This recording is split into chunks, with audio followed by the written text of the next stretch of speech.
talked, spring and early summer were planting times, and then y'all were getting some stuff done. What's been going on in West Pelzer?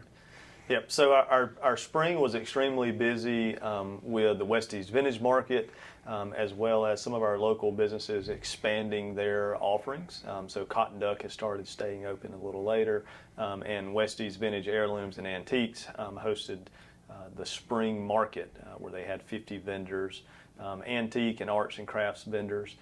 So we had an amazing spring, and now we're looking forward to fall. Well, coming into summer, y'all are also honored for the town received an honor. We've talked about this, but just people who missed it. Yep. So a lot of our summer was spent with our lips sealed, not telling anyone that we had won a statewide award for Strong Cities for the Municipal Association Achievement Award. And so we were selected for our Rural Renewal Master Plan, which was 5 years of planning, where we went from 100% vacancy to 100% occupancy, and have structured our reinvestment of our ARPA fund so that every 60 months our ARPA funds replenish themselves. And any new businesses? I mean, you mentioned the expansion of hours. Is there anything new? So unfortunately, we don't have anywhere to put anyone. So we receive a couple of calls a week from businesses that are looking either for their second offering or looking for leasable space or rentable space. And we frankly are 100% full in our Frankville business district. We hope that there's some future offerings, perhaps with some new developments that could occur, but nothing as of this moment. And Frankville Business District, I know people that have been watching this would know, remind people what that's about. Yeah, so 1913, Christmas Eve of 1913, as the snow fell, the Secretary of State came to Frankville for the official incorporation, which was incorporated by John Franks. John Franks was a local surveyor for Pelzer Manufacturing and started Frankville on the premise that Captain Smythe didn't allow gambling, dogs, and alcohol. So in September of 1918, the residents officially voted to change the name to West Pelzer. And so as part of our renewal master plan, we wanted to find a way to respect our heritage and history while looking forward to the future, which is why we now call it the Frankville Business District. In 2018, we did celebrate our 100 years as West Pelzer. And so we had a giant birthday cake in Chapman Park, and where everyone came out and we sang happy birthday to West Pelzer and ate some cake. And since first of the year, y'all have had some new housing going up too, right? Around. We have new homes being built on the west side of town on some formerly undeveloped property. We are blessed that West Pelzer has grown without annexing in property for new subdivisions. And so all of the development that you see was on previously undeveloped property that was inside of municipal limits or infill development. And so we've been very selective with our growth patterns. And as part of our renewal master plan, we're looking at ways to protect our boundaries. So we have agricultural property that surrounds the west side of West Pelzer, and our goal is to look to the future of how we can preserve that as agricultural property forever. I'll also say that over the previous 18 months, West Pelzer has had right at 600 building permits pulled. Some of those are for additions and for upfits, but a lot of those are for new construction. And so West Pelzer is growing, and with a growing base and with millions of dollars of private investment in our residences, we're also going to see that tax base continue to grow. Any update on the trails ideas?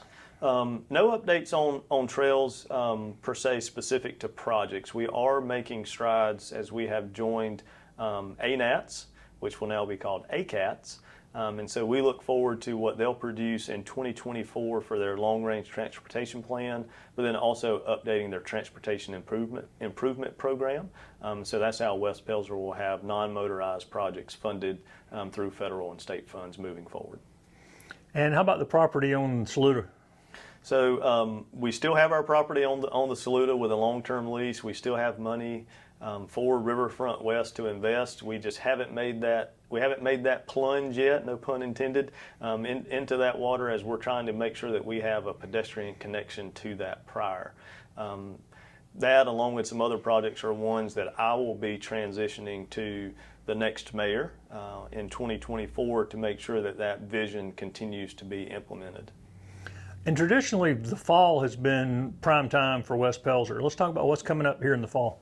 It is. So fall is prime time for West Pelzer. When I took office in January of 2016, we sat down and identified when would be our season to shine. And we started looking at traffic counts and numbers and realized that 7 times a year when God shines on Death Valley and Clemson, that's when West Pelzer sees the most traffic. And so we made a strategic effort to focus in September, October, and November to show people what makes West Pelzer special.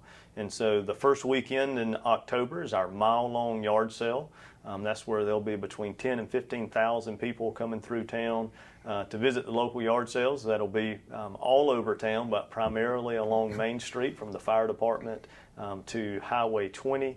Also in October, we have our Fall Vintage Market, which is put on by Westies, which is now also a partnership with the Agriculture Education Program and the Future Farmers of America at Palmetto High School for Farm Days. And so not only will you have antique and art vendors, you'll have local farmers here selling fresh produce, and that is in October as well. Then October the 31st, we have Pumpkin Palooza, which is our fall festival where we partner with all of our local churches to give out free candy and prizes and have a DJ and inflatables, all right here in Chapman Park. Bigfoot shows up. Bigfoot always shows up. It's a huge collaboration, not only amongst staff that work the event, but also the local churches and Councilwoman Wilson, who financially contributes to making sure that that is a successful event. We always end the year with the first parade in the South on the first Saturday in December. We've heard this year that Williamston's will be on that same weekend, so it'll be a great weekend in the Pelzer, West Pelzer, and Williamston area to kick off the Christmas season. And what separates y'all's is the only one at night. It's the only one at night, and so it's the only one, I believe, in Anderson County at night. And so ours starts at 5:30, which is right at that dusky dark, and then ends with Santa coming back to the local Cotton Duck that evening. And we've got the elections coming up here in November. We do. We have elections in November where the town of West Pelzer will elect a mayor and 2 council members. We have 1 person that has signed up for mayor and 2 that have signed up for the 2 council seats. I look forward to transitioning my vision, mission and values and goals to that next group of elected leaders. I know that they'll have their own ideas, but I look forward to seeing how they implement some of my thoughts and visions as well. There's still time to register to vote? There is still time to register to vote. We encourage you to always vote, no matter if there's only 3 seats and 3 people that signed up. Every vote counts, and we want you to be a part of the democratic process in West Pelzer. And West Pelzer, the best place to find out more is that you're pretty active on social media, correct? We are. We're extremely active on social media. You can find us on Facebook, Town of West Pelzer. You can find us on Instagram under West Pelzer Mayor. That's my personal one, so you might get some family stuff included in there as well, but we always try to keep everyone updated as to what's going on in town.